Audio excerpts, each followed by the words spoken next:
Channel farmer village पर स्वागत करता हूं। आपको किसान भाइयों, जैसा कि आपको पता है कि अब लगभग जो है आप किसान भाई गेहूं की बुआई में व्यस्त हैं या गेहूं की बुआई करने वाले, क्योंकि समय उनका है। जैसे गेहूं की बुआई का जो समय होता है लगभग वो 25 अक्टूबर से लेकर 10 नवंबर तक का एकदम जो बढ़िया समय होता है वो यही होता है। उसके बाद आता है आपका जो कि 10 नवंबर से 25 नवंबर के बीच में गेहूँ बोते हैं, लेकिन उसमें क्या होता है कि जो अगेती किस्म होती है उससे कम उत्पादन इसमें प्राप्त होता है। कुछ किसान जिनके खेत खाली नहीं होते या जहाँ पे जल भराव की समस्या होती है, वो किसान जो है वो आपको 25 नवंबर से दिसंबर के बीच में भी गेहूँ धान कटने के बाद बोते मिल जाएंगे। चक्कर ये होता है कि जब जल भराव की समस्या आ जाती है तो किसान भाई उसे या तो जल का कहीं निकास हो तब उस हिसाब से अपनी खेती कर पाते हैं, या उसे किसी न किसी तरह से उसको निपटा करके काम सारे और गेहूँ बोते हैं।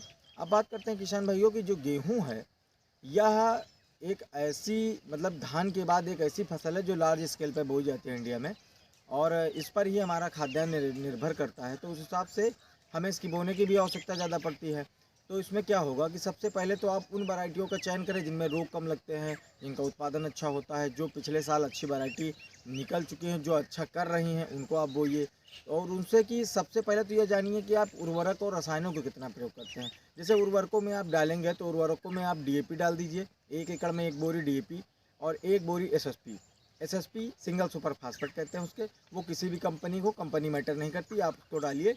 उसके बाद जो आपका तीसरा प्रोडक्ट है वो पोटास, क्योंकि गेहूं जो है 25 से 30 किलोग्राम तक पोटास ज़मीन से खींचता है। तो उतनी पूर्ति अगर आप करके रखेंगे तो पोटास से क्या होता है, दाना आपका चमकदार होगा और दाना बड़ा होगा, ये उसके है। और फास्फोरस का आप जानते हैं कि फास्फोरस किस लिए डाला जाता है। फास्फोरस जड़ों के विकास के लिए, जितनी अच्छी जड़ें उसमें विकसित होंगी गेहूँ के गिरने की समस्या बाद में उतनी ही कम होगी। तो किसान भाइयों, इसके अलावा आप जो है एक माइक्रोराइजा आता है, माइक्रोराइजा डाल देंगे तो उससे क्या होता है, जो उर्वरक होते हैं उनको वो जल्दी मतलब कि ज़मीन में मिला देता है, तो वो पौधों को जल्दी प्राप्त होने लगते हैं।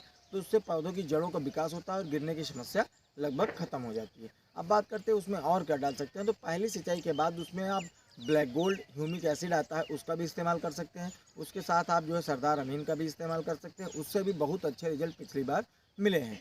तो किसान भाइयों, अब जो हम आपको बताएंगे वह बताएंगे कि वैरायटियों का चयन आप कैसे करें। जैसे पिछले साल एक वैरायटी थी HD 2967, अच्छी पैदावार थी उसकी, रोग भी कम लगे और किसानों को उसने संतुष्ट कर दिया अपनी उपज क्षमता से, अपनी रोग मुक्त क्षमता से उसने अच्छा उत्पादन किया। उसके बाद आती है आपकी DBW 303।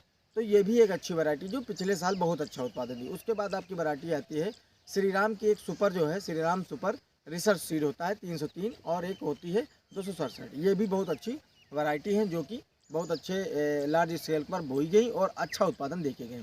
अब जहाँ पे समस्या ये है कि गिरती बहुत फसलें हैं, तो वहाँ पे आप WH एक किस्म आती है, WH 100 कुछ करके, तो आप उसको भी इस्तेमाल कर सकते हैं कि वो गिरती नहीं और उत्पादन भी लगभग सेम ही रहता है। तो आप जैसे कि आपको बहुत अगेती फसलें बोनी है तो उसमें आप DBW 303 श्री राम सुपर का इस्तेमाल कर सकते हैं, या HD 2967, इस पर सबसे ज़्यादा भरोसा है और इसने अच्छा उत्पादन पिछले साल करके दिया है। तो किसान भाइयों, सबसे मेन चीज़ होती है, और इसमें जुताई का भी बहुत बड़ा महत्व होता है कि अगर आप धान की फसल कट गई है और धान की फसल आपसे कंपाइन से कटाई है यानी मशीन से कटाई है, तो उसमें आपका रेसिड्यू बच जाएगा, क्रॉप रेसिड्यू जो कहते हैं, फसलों का अवशेष बच गया। तो फसलों के अवशेष को आप जलाएं नहीं, उससे क्या होगा कि जो आपके मित्र कीट होंगे वो मर जाएंगे। तो आप क्या करिए कि उसमें जो है आप उसको रोटावेटर से जोतने से पहले आप 20 किलोग्राम पर एकड़ यूरिया को डाल दीजिए और रोटावेटर से मिला दीजिए। आपकी जो वो खाद का काम करेगी, तो खाद का भी काम हो जाएगा आपका और आपकी फसल अवशेष का भी प्रबंधन हो जाएगा। तो किसान भाइयों, मैंने आपको सारी वैरायटीज़ बता दी, उनसे जुड़ी हुई सारी चीज़ें बता दी। इसके बाद मेरे और वीडियो आएंगी जिसमें मैं एक विस्तृत जानकारी आप सभी को दूंगा। तो किसान भाइयों, इसी से आपको नमस्कार और बहुत बहुत शुभकामनाएं। तो इस तरह से आप जो है इन चीज़ों को अपनाएं और काम करें। तो किसान भाइयों, जय जय श्री राम, जय श्री